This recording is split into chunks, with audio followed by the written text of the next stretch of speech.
Eu andei pensando e me perguntei, por que será que geralmente quanto mais a gente tenta ser bom ou talvez tenta fazer o que é certo, mais maus nos tornamos e falhamos miseravelmente? Lembra quando um jovem se aproximou de Jesus Cristo e o perguntou: Bom mestre, que farei para herdar a vida eterna? E Jesus surpreendeu dizendo: Por que me chamas bom? Bom não há ninguém senão um, que é Deus. Por que será que Jesus disse isso? Será que ele estava negando a sua divindade? Será que ele estava em pecado ou coisa do tipo? É justamente sobre isso que nós vamos falar hoje. Bora pro vídeo.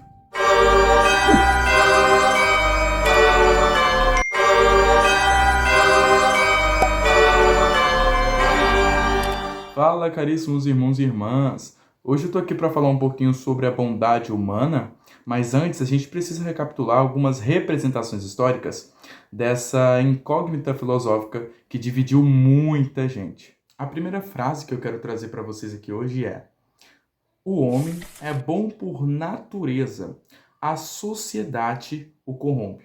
Essa teoria foi idealizada pelo Jean-Jacques Rousseau e pode parecer tosca à primeira vista, mas acredite, não é. Rousseau idealizou essa teoria durante o momento ali da Revolução Francesa e detalhe, tá bom? Ele não era político, tá bom? Ele era filósofo, escritor, músico, ok?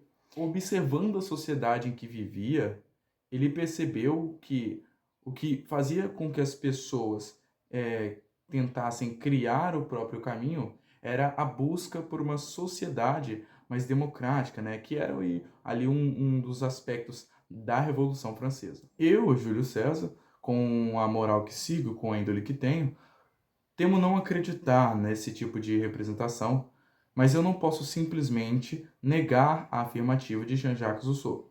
Então vamos juntos entender o porquê que essa visão é falha.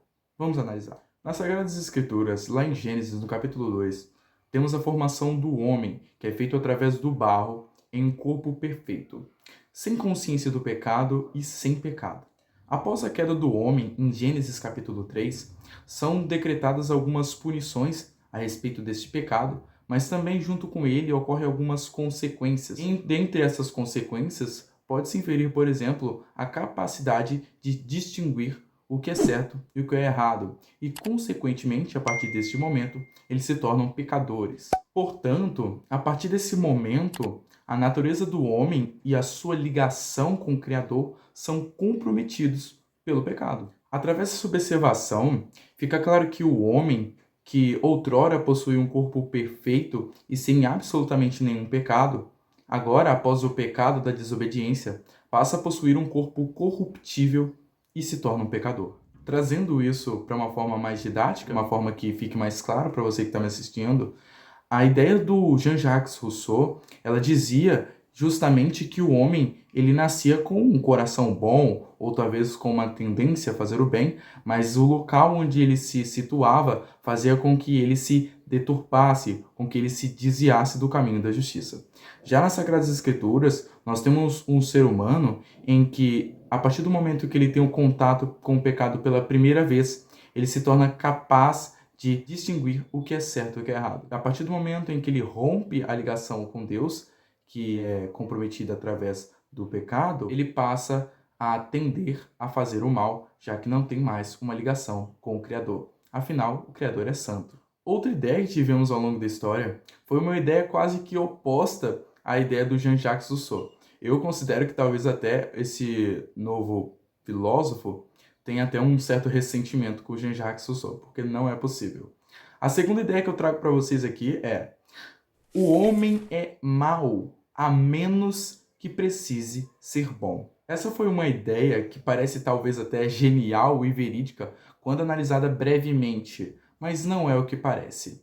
O Maquiavel ele foi um cara muito emblemático quando você analisa a história dele.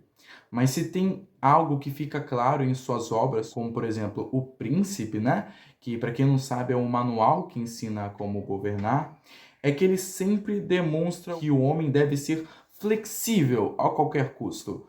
Toda iniciativa deve ser válida, independentemente das consequências. Ele diz que o homem deve fazer o que for conveniente para ele fazer. independentemente do que for preciso para que isso aconteça. Essa expressão ilustra um ser humano duas caras que não visa a moral cristã e age conforme os próprios interesses. Portanto, eu posso dizer que essa visão ela é imensamente falha quando analisada minuciosamente e com base nas Sagradas Escrituras. É perceptível a grande diferença que há entre a natureza definitivamente má e oposta à bondade, descrita por Maquiavel, e a natureza maldosa, mas possivelmente transformável, conforme os ensinamentos de Cristo. Eu poderia citar Thomas Hobbes ou John Locke, né? Mas isso tomaria muito tempo de vídeo. E eu preciso focar nesses três homens. Aí você deve estar se perguntando, três homens, mas você só falou de dois até o momento. Pois então, agora eu vou falar do terceiro, Jesus Cristo. Lembra da intro, quando eu falei do jovem que perguntou a Jesus Cristo, bom mestre, que farei eu para herdar a vida eterna? E Jesus o surpreendeu dizendo, por que me chamas bom? Não há nenhum bom senão um que é Deus. Antes de qualquer interpretação negacionista e pretensiosa, vamos deixar algo claro aqui. Jesus em nenhum momento estava negando a sua divindade, tá bom?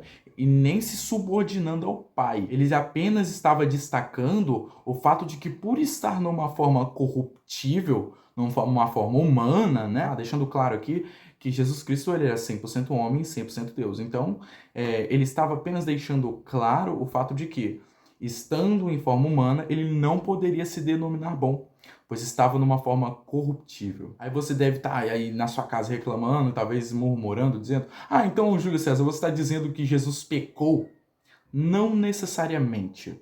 Eu estou dizendo que Jesus, por estar em forma humana, ele estava sujeito a todas as fraquezas que nós temos. Fraquezas essas como o pecado, o cansaço, a fome e etc. Agora eu vou falar disso agora num sentido tanto bíblico quanto filosófico. Então eu te convido nesse momento a acompanhar o meu raciocínio e junto nós vamos chegar a um consenso sobre a natureza humana, que é o foco do vídeo no momento. Mas para chegar a um consenso, precisamos reafirmar algumas cláusulas que nós afirmamos lá no início. Vamos para as premissas.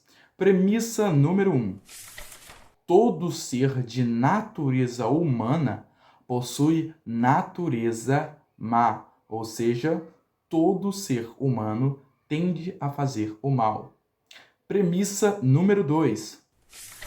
Todo ser é possivelmente bondoso quando guiado pela moral apresentada pelo cristianismo. Ou seja, o cristianismo apresenta uma moral que instrui ao ser humano a ser bondoso. Premissa número 3.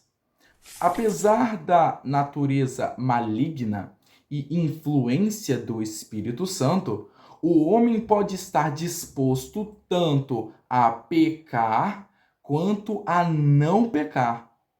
Ou seja, por mais que haja influência tanto do maligno quanto do benigno, ainda cabe a nós decidirmos se vamos seguir com Cristo ou abandoná-lo. Premissa número 4, e para mim a mais importante dentro do contexto da minha argumentação. A moral e os valores são inegociáveis. Agora, partindo para a argumentação. Júlio César, onde você quer chegar com isso? Vamos lá. Primeira coisa, o homem é mau por natureza.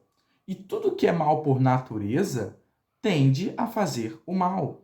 Número 2, o homem é mau, mas possivelmente pode ser bondoso, sem o mínimo interesse.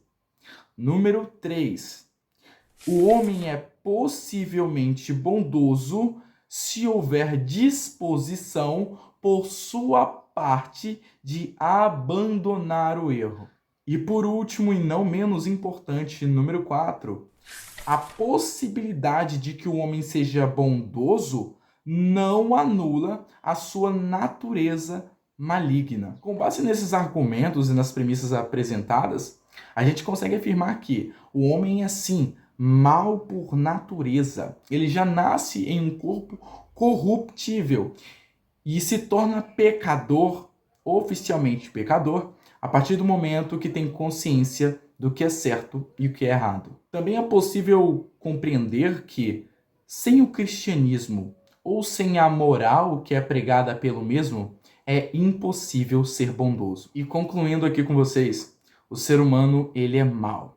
Ele é pecador, mas possivelmente transformável mediante a aceitação pessoal da transformação proposta por Cristo Jesus. Esse foi o vídeo de hoje. Eu espero que vocês tenham gostado. Eu me preparei muito para poder fazer esse vídeo, eu precisava de bastante referência, então deu um pouco de trabalho. Então considere se inscrever, deixe seu like para que eu venha fazer mais conteúdos como esse. Deus abençoe a todos vocês, forte abraço e até a próxima. Tchau!